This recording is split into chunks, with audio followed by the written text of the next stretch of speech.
Tempat ini penuh khazanah. Kita bina lombong di sini.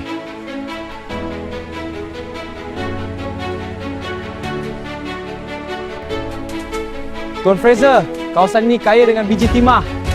Teruskan ke lirik permulaan empayar kita. Tuan Fraser hilang, tiada siapa jumpa dia sejak semalam. Kita ni macam sembunyikan sesuatu. Tempat ini indah. Kita jadikan ia pusat peranginan tanah tinggi.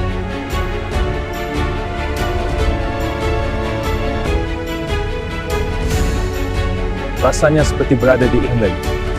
Yes, this place shall be called Little England. Dari Lombong Biji Timah kini menjadi destinasi alam yang terkenal di Malaysia.